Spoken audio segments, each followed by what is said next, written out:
সূরা হাশরের শেষ 3 আয়াত শুনুন। বিসমিল্লাহির রহমানির রহিম।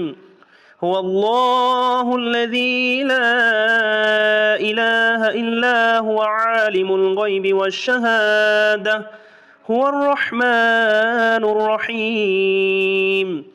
হুয়াল্লাহুল্লাযী লা ইলাহা ইল্লা হু الملك القدوس السلام المؤمن المهيمن العزيز الجبار المتكبر سبحان الله عما يشركون. هو الله الخالق البارئ المصور له الأسماء الحسنى يسبح له ما في السماوات والأرض وهو العزيز الحكيم.